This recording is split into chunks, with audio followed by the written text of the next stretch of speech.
வேலுண்டு வினை இல்லை, மயிலுண்டு பயம் இல்லை, குகனுண்டு குறைவில்லை, கந்தனுண்டு கவலை இல்லை.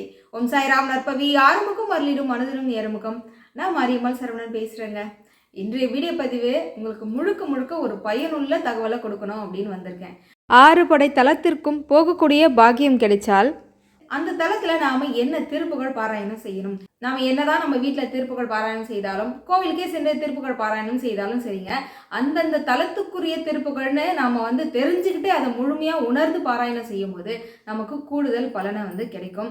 அது மட்டும் இல்லை, திருப்புகழ் புத்தகம் சம்பந்தமான பல ரகசிய உண்மைகள் எல்லாம் உங்ககிட்ட சொல்ல போகிறேன். இதெல்லாம் அந்த பதிவில் அமைஞ்சிருக்குன்றதுனால பதிவை முழுமையாக பாருங்கள். அதோட ஒரு நோட்டு பேனாவை எடுத்து பக்கத்தில் வச்சுக்கிட்டு இந்த பதிவை பாருங்கள். நான் சொல்லக்கூடிய குறிப்புகளை அழகாக நீங்கள் நோட் பண்ணி வச்சுக்கிட்டிங்கன்னா கண்டிப்பாக உங்களுக்கு பயனுள்ளதாக இருக்குங்க. சரி, இப்போ வாங்க நம்ம வீடியோக்குள்ளே போயிடலாம். திருப்புகழ் என்றதுமே ஒரு தகவலை சொல்லிட்டு நம்ம பதிவுக்குள்ளே போயிடலாம். அதாவது 108 திருப்புகள் ஷார்ட் வீடியோ பதிவில் நான் கொடுத்துருந்தேன், நல்லபடியாக முடிஞ்சிருச்சு இல்லையா? அந்த 108 திருப்புகளையும் நம்ம சேனலில் பிளேலிஸ்ட்டில் ஒரு பதிவாக கொடுத்துருக்குறாங்க. அதாவது 108 திருப்புகள் மட்டுமே அந்த பிளேலிஸ்ட்டில் இருக்கக்கூடியது. இப்போ ஒரு சிலர்லாம் எங்கெங்கே இருக்குது என்னன்னு தெரியலங்க அப்படின்னு நினைக்கிறவங்க பிளேலிஸ்ட்டில் போயிட்டீங்கன்னா 108 திருப்புகளும் ஒரே இடத்துல அவங்களுக்கு போட்டிருக்கேன்றதுனால நீங்கள் அதை ஒரு முறை ப்ளே பண்ணி விட்டுட்டிங்கன்னா அடுத்தடுத்து திருப்புகள் உங்களுக்கு வந்துகிட்டே இருக்கும். நீங்கள் அதை பயன்படுத்தி திருப்புகள் என்ன பார்த்து நீங்கள் பாராயணம் செய்யலாம். அது மட்டும் இல்லை, ரேண்டமாக ஓப்பன் பண்ணுங்கள் நம்ம திருப்புகள் புத்தகத்தை. அன்னைக்கு என்ன திருப்புகள் முருகன் கொடுக்குறாரோ அதை தினமும் பாராயணம் செய்துட்டு வாங்க. ஒரு நல்ல நாளில் தேர்ந்தெடுத்தீங்கன்னா அந்த புத்தகத்தில் இருக்கக்கூடிய முழு திருப்புகளையும், அதாவது 108 திருப்புகளையும் படிக்கிறேன் அப்படின்னு சங்கல்பம் வைத்து பாராயணம் செய்யுங்க. ஏன்னா இந்த சஷ்டி விரதத்தில் அநேகமான சகோதரிகள் 108 திருப்புகளும் பாராயணம் செய்தேன் அப்படின்னு என்கிட்ட சொல்லியிருந்தாங்க. இது வரைக்கும் நீங்க அந்த மாதிரி செய்யல அப்படின்னா ஒரு சஷ்டியிலையோ கிருத்திகையிலையோ செவ்வாய்க்கிழமை வெள்ளிக்கிழமை இந்த மாதிரி நாட்களை நீங்க அமர்ந்து இந்த 108 திருப்புகளும் படிக்கிறேன் அப்படின்னு சங்கல்பம் வைத்து பாராயணம் செய்யுங்க. அது இன்னும் கூடுதல் பலனை நமக்கு தரும். சரியா? இப்போ திருப்புகழ் முடிஞ்ச கையோட பஞ்சாமிர்த வண்ணம் ஷார்ட் வீடியோவில் கொடுத்துட்டு இருக்கேன். ஆனால் அது அதிகமான மக்கள் பார்க்கலன்றது மட்டும் தெளிவாக புரியுது. ஆனால் ஒரு விஷயம் மட்டும் புரிஞ்சுக்கோங்க, நம்ம என்னதான் முருகப்பெருமானுக்கு சீராட்டி பாராட்டி விழுந்து நம்ம சாமி கும்பிட்டாலும் பஞ்சாமிர்த வண்ணத்துக்கு ஈடுணையே கிடையாதுங்க. அதை ஒரே ஒரு முறை நீங்கள் பாராயணம் செய்தாலே முருகப்பெருமான் சின்ன குழந்தை போல ஓடி நம்ம இல்லத்துக்கு வந்துடுவார். இந்த ஷார்ட் வீடியோ பதிவு ஒரு சகோதரி கேட்டுகிட்டே இருந்திருக்காங்க. திடீர்னு ஒரு லைன் மிஸ் ஆயிடுச்சுன்னு திரும்ப இன்னொரு முறை கேட்டுகிட்டே இருந்திருக்காங்க. கேட்டுகிட்டே இருக்கும்போது திடீர்னு சாம்பிராணி வாசனை எங்கிறது தான் வந்ததுன்னே தெரியல அப்படின்னு அப்படியே ஒரு மெய்சிலிருப்பான ஒரு வாய்ஸ் பதிவு கொடுத்துருந்தாங்க. அதனால சொல்கிறேங்க, நம்ம ஏதோ சும்மா சாதாரணமாக வர பதிவு தானே அப்படின்னு மட்டும் நினச்சிடாதீங்க. ஒவ்வொரு வரிகளிலுமே முருகன் அவ்வளோ சாஷ்டாங்கமாக இருக்கிறாரு. ஐயாவும் அந்த அளவுக்கு அந்த பாடலை செதுக்கி கொடுத்துருப்பார். பஞ்சாமிர்த வண்ணமும் அழகாக நீங்கள் எல்லாரும் கற்றுக்கிட்டு பாராயணம் செய்யணும் அப்படின்னு அன்போடு கேட்டுக்கிறேன். சரி, இப்போ நாங்கள் நம்ம திருப்புகழ் புத்தகத்துக்குள்ள போயிடலாமா? முருகனே அடியெடுத்து கொடுத்து அருணகிரிநாதரால் அழகாக செதுக்கப்பட்ட ஒரு ஓவியம் அப்படின்னா திருப்புகழை சொல்லலாங்க. அருணகிரிநாதரால் கிட்டத்தட்ட 16,000க்கும் மேற்பட்ட திருப்புகழ் எழுதப்பட்டது. ஆனால் இப்போ நம்ம கையில் இருக்கக்கூடியது 1600 சொச்சத்துக்கான திருப்புகள் மட்டும்தான் நம்ம கையில் இருக்கு இல்லையா? அதுலேயுமே நம்ம வாழ்வை மாற்றக்கூடிய திருப்புகள் அப்படின்னு பல திருப்புகள் இருக்கு. நம்ம எல்லாமே ஒன்று ஒன்றா பார்த்து பாராயணம் செய்துக்கிட்டு இருக்கோம். இந்த எல்லா திருப்புகளும் ஏதோ ஒரு திருக்கோவிலில் அமர்ந்து அருணகிரிநாதரால் எழுதப்பட்டதா அப்படின்னா கிடையாது. ஒவ்வொரு தலத்திற்குமே சென்று, அதாவது முருகன் கனவுல காட்சி கொடுத்து, அருணகிரிநாதரே நீ இந்த தலத்திற்கு வரையா, அதாவது பழனிக்கு வரையா, திருத்தணிக்கு வரையா, திருச்செந்தூருக்கு வரையா அப்படின்னு ஒரு வாய் வார்த்தையா சொல்லிட்டு போயிடுவாராம். அப்போ அந்த காலகட்டத்தில் ஒரு ட்ரெயினோ பஸ்ஸோ எதுவும் இல்லாத ஒரு காலகட்டத்தில் வெறும் காடும் கழனிமா இருந்த அந்த காலகட்டத்திலேயே அருணகிரிநாதர் ஒவ்வொரு தலத்திற்கும் அவங்க காலார நடந்து போய் அந்த திருக்கோவிலுடைய சிறப்பையும் முருகனுடைய அழகையும் வீரத்தையும் ஒவ்வொரு வரிகளா அமிர்தம் போல கொடுத்துறதுனால தான் அந்தந்த தலத்துக்குரிய திருப்புகழ்னு பாடல் பெற்ற தலமாகவும் விளங்குச்சு. ஒவ்வொரு வரிகளும் பார்த்து எழுதப்பட்டதுனால தான் அந்த திருப்புகழுக்கே இன்னும் கூடுதல் மகத்துவமா இருந்தது. பாடல் பெற்ற தலங்கள் என்று பெயர் பெற்ற தலங்களா மிக சிறப்பான திருக்கோவில்களை நம்ம சொல்லிக்கிட்டே இருக்கலாம். திருப்புகழை பாட நம் வாய் மட்டும் மணக்காது, நம்மளோட வாழ்க்கையும் மணக்கும் என்பதற்கு எடுத்துக்காட்டா பல பேரோட வாழ்க்கையில பல அற்புத அதிசயங்களை நிகழ்த்திட்டு இருக்குங்க இந்த திருப்புகழ் இப்போ எல்லோருமே பாராயணம் செய்ய ஆரம்பிச்சிட்டோம். சரி, இப்போ நம்ம இப்போ பழனிக்கு போறோம் அப்படின்னா என்ன திருப்புகழ் பாராயணம் செய்வோம்? எல்லாருக்கும் தெரிஞ்ச ஒரு திருப்புகழ் அப்படின்னா அவனிதனிலே பிறந்து அப்படின்னு தாராளமா பாடிடலாம். ஆனா இது எல்லாருக்கும் தெரியுமா? இந்த அவனிதனிலே திருப்புகழ் இது பழனிக்குரிய திருப்புகழ் தான் அப்படின்றதே வந்து பல பேருக்கு தெரியாம இருக்கு இல்லையா. அருணகிரிநாதர் அந்த தலத்துல சென்று அங்கிருந்து அந்த திருப்புகழ்களை பாடி முருகனோட அருளை அவர் எப்படி பெற்றாரோ அதே போல நாமும் அந்தந்த தலத்துக்கெல்லாம் போகக்கூடிய ஒரு பாக்கியம் கிடைக்குதுன்ற பட்சத்துல நாமுமே வந்து அந்த தலத்துக்குரிய திருப்புகழ் அப்படின்னு வந்து நம்ம பாராயணம் செய்தோம் அப்படின்னா, அதுவும் அந்த தலத்திலேயே நம்ம பாராயணம் செய்தோம் அப்படின்னா நமக்குமே இரட்டிப்பு பலன்கள் வந்து கிடைக்குங்க.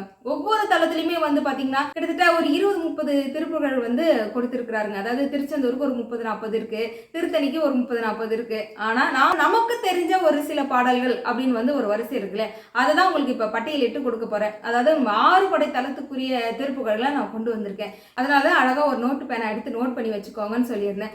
ஏன்னா நமக்கு நல்ல தெரிஞ்ச திருப்புகழா இருக்கும், அதுவும் அந்த தலத்துக்குரிய திருப்புகழ்னு தெரியுங்க. ஆனா அங்க போனதும் மறந்துடும். ஏதோ ஏகப்பட்ட ஒரு சிந்தனையில போறோம், ஏதோ கஷ்டத்துல ஏதாவது ஒரு நினைச்சிட்டு போறோம்னு வைங்களேன், நல்லா தெரிஞ்ச திருப்புகழையும் கண்டிப்பா மறந்துட்டு வந்துடும். இதை நம்ம அழகா ஒரு பேப்பர்ல எழுதி நம்ம கண்டிப்பா ஒரு ஹேண்ட் பேக்னு கொண்டு போறோம். ஏன் போன்லயே கூட ஒரு போட்டோ எடுத்து வச்சுக்கிட்டீங்கன்னா அது பாட்டுக்கு இருக்க போகுது.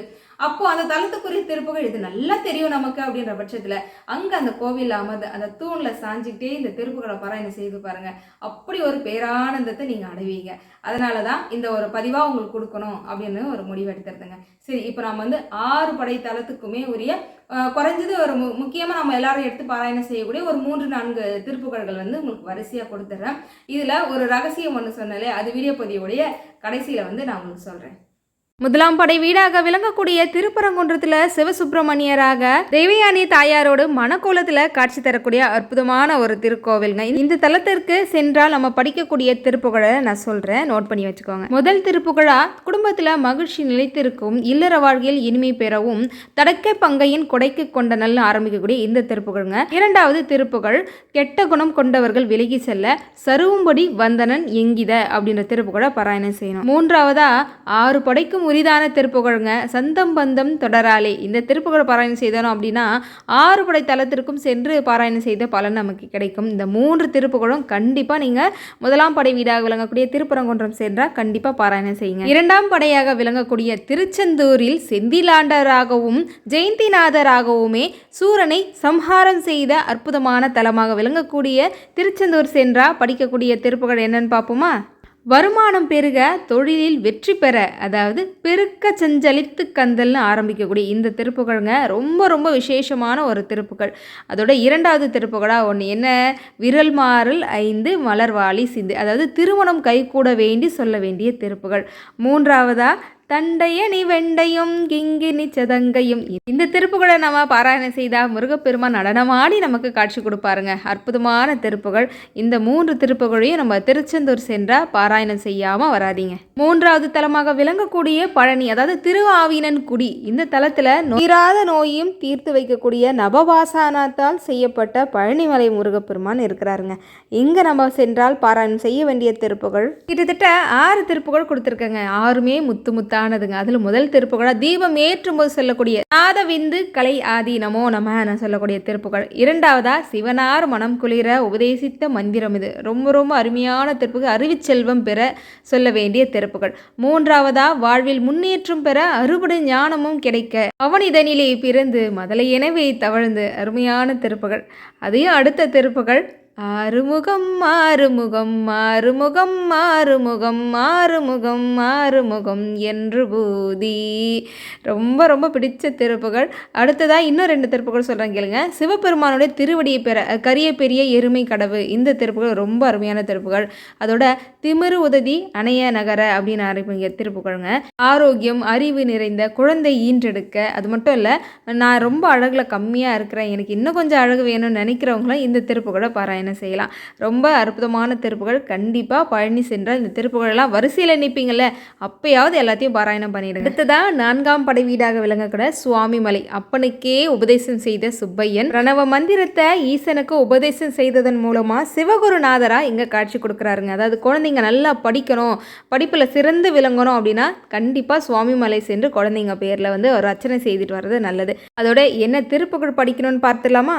ஜெகமாயை உற்ற என் அகவாழ்வில் கோவில் வைத்த எத்தனை பேருக்கு தெரியும் இது சுவாமிமலை தலத்துக்குரிய திருப்புகழ். அதாவது நல்லபடியாக குழந்தை பிறக்கணும்னு சொல்லக்கூடிய ஒரு திருப்புகழுங்க. அதுக்கப்புறம் சரண கமலாலயத்தை அரை நிமிஷ நேர மட்டில், அதாவது சகல செல்வமும் பெற்று யோக வாழ்வு பெற சொல்ல வேண்டிய திருப்புகள், மனதில் தைரியம் பிறக்க சொல்ல வேண்டிய பாதிமதி நதி போது மணி சடை அப்படின்ற திருப்புகள். நான்காவதாக ஒரு திருப்புகள், அதாவது குமர குருபரா முருகா சரவணா அப்படின்னு யமபயம் நீங்க சொல்ல வேண்டிய திருப்புகழுங்க. 5ஆம் படை வீடாக விளங்கக்கூடிய திருத்தணி தலத்துக்குரிய திருப்புகள். ரொம்ப ரொம்ப அருமையான திருப்புகள்லாம் இந்த தலத்துக்குரிய திருப்புகளாக அமைஞ்சிருக்கு. அதோட வள்ளித்தாயார மனம் முடிந்த திருத்தலமாகவும் இது அமையுதுங்க. அதாவது சரவண பொய்கையில் நீராடி ஐயனை பௌர்ணமி தோறும் வழிபாடு செய்துட்டு வந்தோம் அப்படின்னா தோல் சம்பந்தமான நோய்கள் அனைத்தும் விலகும் என்பது ஐதீகம். என்னென்ன திருப்புகள் என்னன்னு பார்த்துருவோமா? அநேகமான பேர் இந்த திருப்புகளை தினம் பாராயணம் செய்யாமல் இருக்க மாட்டீங்க. அதாவது இருமல் ரோகம், முயலகன் வாதம், எல்லா விதமான நோய்களுக்கும் நிவாரணம் தரக்கூடிய ஒரு அற்புதமான திருப்புகள். நம்ம திருத்தணி தலத்துக்குரிய திருப்புகள் தாங்க இது. அதுக்கப்புறமா கனைத்ததிர்க்கும் இப்பொங்கு கார்கடல் ஒன்றினாலே, அதாவது கணவன் மனைவி ஒற்றுமை தரக்கூடிய ஒரு திருப்புகள். கட்டாயமாக இந்த திருப்புகளையும் தினமும் பாராயணம் செய்திருங்க. அதுக்கப்புறம் ஏது புத்தி ஐயா எனக்கு இனி நான் யாரை நத்திடுவேன் அவனிதனிலே. அருணகிரிநாதருக்கு நாம் எல்லாருமே நன்றி கடன் பட்டிருக்கோங்க. நமக்காகவே அருணகிரிநாதர் முருகனிடம் சொல்கிறாரு, ஏது புத்தி ஐயா, இந்த உலகத்தில் எனக்கு உன்னை விட்டால் வேற யாரும் இல்லை, நீயே என்னை வெறுத்துட்டனா நான் எங்கேயா போவேன்னு சொல்லக்கூடிய ஒரு திருப்புகள். தினமும் பாராயணம் செய்ய வேண்டிய ஒரு திருப்புகள். அடுத்தபடியாக திருப்புகழ் அப்படின்னாலே அது நெருப்புன்னு சொல்லக்கூடிய ஒரு திருப்புகழாக அமைஞ்சது தான். சினத்தவர் முடிக்கும் பகைத்தவர் குடிக்கும் செகுத்தவர் உயிர்க்கும் சினமாக சிரிப்பவர் தமக்கும் பழிப்பவர் தமக்கும் திருப்புகழ் நெருப்பென்று அறிவோம் யாம்னு படிக்கும் போதே அப்படி ஒரு நெருப்பு வரும் உள்ளுக்குள்ள. கண் திருஷ்டி, எதிரிகள் தொல்லை, இது எல்லாத்துலேருந்து விடுபடணும் அப்படின்னா இந்த திருப்புகழை பாராயணம் செய்யணும். இது எல்லாமே எங்கே பாராயணம் செய்கிறோம்? திருத்தணி வேல்மாறல் பூஜையில் நம்ம எல்லோரும் சேர்ந்து இந்த திருப்புகழ் எல்லாத்தையும் பாராயணம் செய்ய போகிறோங்க. அடுத்ததாக 6ஆம் படை வீடாக விளங்கக்கூடிய பழமுதிர்ச்சோலை, அதாவது ஔவையாருக்கு முருகப்பெருமான் சொல்கிறாரு, சுட்ட பழம் வேணுமா சுடாத பழம் வேணுமான்னு கேட்டார் இல்லையா?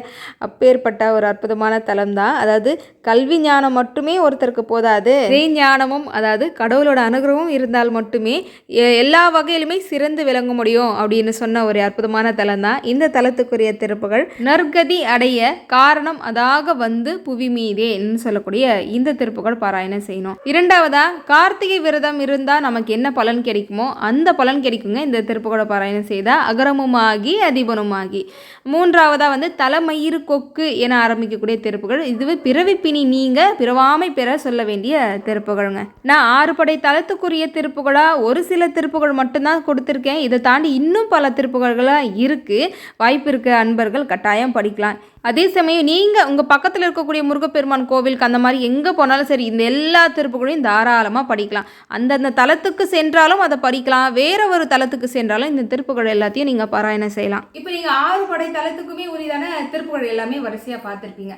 இது இல்லாமல் இது தவிர்த்துன்னு பார்த்தீங்கன்னா விநாயகர் திருப்புகள் கைத்தலை நிறைக்கணி, அதுக்கப்புறம் முத்தை தருபத்தி திருநகை திருப்புகள் எல்லாம் பொது பாடல்கள். அதனால நீங்கள் இது எந்த திருக்கோவிலுக்கு போனாலும் இந்த பாடல்களை நீங்கள் எடுத்து பாராயணம் செய்யலாம். இதை தாண்டி இன்னும் ஒரு சில திருக்கோவிலுடைய திருப்புகழ் இருந்தால் சொல்லுமா அப்படின்னீங்களா? அந்த திருத்தலம் என்னன்றதை நீங்கள் கமெண்ட் பாக்ஸில் சொல்லுங்கள். அடுத்து வேற ஒரு பதிவில் அந்த தலத்துக்குரிய திருப்புகள் என்னன்றதை நான் உங்களுக்கு சொல்கிறேன். இப்போ சிறுவாபுரி அப்படின்னாலே அண்டர்பதி குடியேற அப்படின்றத நம்ம எல்லாருடைய மனசில் பதிஞ்சு போன ஒன்றா இருக்கும். நிச்சயமாக அந்தந்த தலத்துக்குரிய அந்த திருப்புகழை பாராயணம் செய்கிறது நமக்கு கூடுதல் பலனை தருங்க. சரி, இப்போ நான் அந்த ரகசியம் என்னன்னு சொல்லட்டுமா? இப்போ பல பேருக்கு தெரிஞ்சிருக்கோம், நம்ம திருப்புகழ் புத்தகத்தில் விபூதியை போட்டு வச்சிருந்து அதை நம்ம எடுத்து பாராயணம் செய்யும் போதெல்லாம் எடுத்து நம்ம நெத்தியில் வச்சுக்கிறதோ வாயில் போட்டுக்கிறதோ ரொம்ப நல்லது அப்படின்னு நமக்கு எல்லாருக்குமே தெரியும். ஏன் ஐசியூவில் இருக்கக்கூடிய ஒரு அம்மாவோட உயிரையே அந்த விபூதி காப்பாத்துச்சு அப்படின்னு நம்ம பார்த்துருக்கோம் நம்ம பதிவிலேயே. அதே தானே சொல்ல வரேன். இருமலு ரோகம் முயலகன் வாதம் திருப்புகழ் இருக்குது, தீராப்பணி தீர்க்கக்கூடிய திருப்புகழ் இருக்கு இல்லையா? அந்த திருப்புகழ் பக்கத்துலலாம் நீங்கள் கொஞ்சம் விபூதியை போட்டு வச்சுருங்க. எப்படியுமே அந்த தினமுமே அந்த திருப்புகழை நம்ம பாராயணம் செய்வோம். அதை பாராயணம் செய்யும் போது அழகாக முடிச்சதும் கொஞ்சம் விபூதி எடுத்து வாயில் போட்டுக்கோங்க, நெத்தியில் வச்சுக்கோங்க. இதை நீங்கள் தொடர்ந்து செய்துட்டு வாங்களேன். நிச்சயமாக அது மிகப்பெரிய ஒரு மாற்றத்தை உங்கள் உடல் அளவில் ஏற்படுத்தும். அதை கவனித்து பாருங்களேன். சரி, இன்னொரு விஷயம் சொல்லட்டுமா? நம்மள பல பேருக்கு செல்வம் சேரணும் அப்படின்னா ஒரு திருப்புகழ் எல்லாருக்கும் தெரிஞ்ச ஒரு திருப்புகழ் தான் சரண கமலாலயத்தை. இந்த திருப்புகழ் நம்ம எல்லோருமே பாராயணம் செய்வோம் இல்லையா? அதே தான் நானும் நினச்சிக்கிட்டு இருந்தேங்க. எதாச்சும் நான் வந்து ஒரு கோவிலில் ஒரு அம்மாவை பார்க்குற ஒரு வாய்ப்பு ஒன்று கிடைச்சிது. அந்த அம்மா கிட்ட நான் பேச பேச தெரிஞ்சது, அவங்க வந்து ஒரு பழுத்த பழம், அதாவது திருப்புகழ் புத்தகமாக இருக்கட்டும், வேல்மார்களாக இருக்கட்டும், கந்தர் அனுபூதி, கந்தர் அலங்காரம்லாம் ஒரு அப்படியே கரைச்சி குடிச்சவங்களா இருந்தது. அவங்ககிட்ட பேசக்கூடிய ஒரு பாக்கியம் எனக்கு கிடைச்சிது. அவங்க கிட்ட பேசிட்டே இருக்கும்போது அவங்க வந்து என்கிட்ட கேட்டாங்க, அம்மா உனக்கு எப்போவுமே பணம் உன் கையில் இருந்துகிட்டே இருக்கணுமா அப்படின்னு கேட்டாங்க. என்னம்மா இது கேள்வி, எல்லாருக்கும் இருக்கிற ஆசை தான், அதுவும் என்னுடைய உழைப்புக்கேற்ற ஊதியம் கிடைச்சாலே எனக்கு போதுமா அப்படின்னு நான் சொன்னேன். சரி, நான் ஒரு திருப்புகழ் சொல்கிறேன், இந்த திருப்புகழை பாராயணம் செய் அப்படின்னாங்க. அப்போ நான் கேட்டேன், அம்மா அது சரணக்கமலாலயம் தானே, அதை நான் பாராயணம் செய்துட்டாமா இருக்கேன் அப்படின்னு. அது இல்லை, அதோடு சேர்த்து இன்னும் ஒரு திருப்புகழ், அதை நம்ம பாராயணம் செய்தோம் அப்படின்னா அதை பாடி முடிச்ச கையோட ஏதாவது ஒரு வகையிலேருந்து உன் கைக்கு பணம் வரும் அப்படின்னு சொன்னாங்க. நான் விடுவேனா, அம்மா தயவு செஞ்சு அந்த திருப்புகழ் என்னன்னு சொல்லுங்க, ஏன்னா என் கைக்கு வந்துட்டா கண்டிப்பாக நான் உங்க எல்லாருக்கும் சொல்வேன். அதனால வந்து நான் கேட்டேன், அம்மா இது என்ன திருப்புகழ் அப்படின்னு நான் சொல்லி கேட்டிருந்தேன்னா, 6ஆம் படையாக விளங்கக்கூடிய பழமுதிர்ச்சோலை தலத்துக்குரிய திருப்புகழ் அப்படின்னு சொன்னாங்க. என்ன திருப்புகழ்மா அப்படின்னும் போது, அகரமும் ஆகி அதிபனுமாகி அப்படின்னு சொன்னாங்களா. அப்போ நான் சொன்னேன், அம்மா இந்த திருப்புகழ் பாராயணம் செய்தோம் அப்படின்னா நம்ம கார்த்திகை விரதம் இருந்த பலன் கிடைக்கும் அப்படின்றதாம்மா எங்களுக்கு வந்து தெரியும், அது நாங்கள் எப்பவுமே பாராயணம் செய்வோமா அப்படின்னு நான் சொன்னேன். அதுக்கு அம்மா சொன்னாங்க, நிரந்தர செல்வம் எப்பவுமே உன் கையில் இருக்கணும் அப்படின்னா இந்த திருப்புகழை நீ பாராயணம் செய்து பாரு, கண்டிப்பாக நீ கேட்ட மாதிரி உன்னோட உழைப்புக்கேற்ற ஊதியமே உனக்கு கிடைக்கும் அப்படின்னு வந்து அம்மா சொல்லியிருந்தாங்க. இந்த திருப்புகழ் தாங்க அது, நோட் பண்ணி வச்சுக்கோங்க. நிச்சயமா இந்த திருப்புகழை பாராயணம் செய்யுங்க. இதில் இன்னொரு ஒரு கூடுதல் விசேஷமும் சொல்கிறேன் கேளுங்க. இந்த திருப்புகழை நான் வந்து பூஜை அறையில் அமர்ந்து பாராயணம் செய்துட்டு இருந்தேன். அப்போது என்னோட பெரிய பையன் வந்து கடைக்கு போயிட்டு வந்தாங்க. தம்பி போயிட்டு வந்துட்டு, அம்மா மீதி பைசாமா அப்படின்னு சொல்லி என்கிட்ட கொடுத்தாங்க. அப்போ நான் வந்து பூஜை அறையில் இருந்தேன்றதுனால சரி கொடுப்பா அப்படின்னு சொல்லி வாங்கிட்டேன். வாங்கினதும் எனக்கு என்னமோ தெரியல, இந்த திருப்புகழ் பாராயணம் செய்தல அந்த திருப்புகழில் அந்த பணத்தை வச்சேன். பணத்தை வச்சேன்னா மூடிட்டேன்னா பூஜை அறையில் வச்சுட்டு நான் வந்துட்டேன். இது என்ன ஆச்சு அப்படின்னா, மறுநாள் நான் பூஜை அறையில் போய் அமர்றேன், திருப்புகழ் பாராயணம் செய்ய ஆரம்பிக்கும் போது திரும்பவும் எனக்கு பணம் வருது. அதாவது ஏதோ ஒரு வகையில் வந்து என் கையில் திரும்ப அதே பணம் வருது. எனக்கு ரொம்ப ஆச்சரியமாக இருந்தது. அன்னைக்கு அந்த அம்மா சொன்னாங்க, நாம் எதர்ச்சியாக வந்து திருப்புகழ் புத்தகத்தில் பணம் வச்சோம், ஆனால் திரும்பவும் ஏதோ ஒரு வகையில் நம்ம கையில் பணம் வருது. இந்த பதிவு என் கணவரும் என் பசங்களை பார்க்காம இருந்தால் சரிதான் அப்படின்ற மாதிரி எனக்கு மனசுக்குள்ளே தோணுச்சு. உண்மையாக சொல்கிறேங்க, திருப்புகழ் புத்தகத்தில் நான் பணம் வச்சேன். கிட்டத்தட்ட அது எடுக்கக்கூடிய சூழ்நிலையே எனக்கு உருவாகவே இல்லை.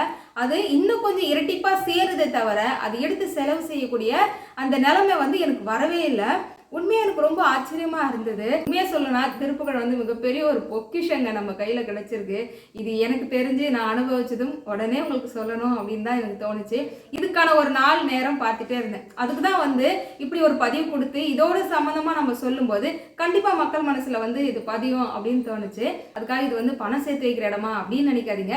நமக்குள்ளே வந்து ஒரு ஆசை இருக்கணும். ஒரு உண்டியல் போல வச்சுக்கோங்களேன். ஒரு உண்டியல்ன்றது என்ன, என்னைக்காவது ஒரு நாள் இது உதவும் அப்படின்ற மாதிரி ஒரு பணம் நம்ம போட்டு வைப்போம்ல, அதுபோல் எனக்கு வந்து அந்த பணம் எடுக்கணும்னு தோணல. இன்னும் ஏதாவது ஒரு பணம் கையில் கிடைச்சா எடுத்துகிட்டு வந்து திருப்புகழ் புத்தகத்தில் வைக்கிறோம் அப்படின்ற எண்ணம் தாங்க எனக்குள்ளே வந்துச்சு.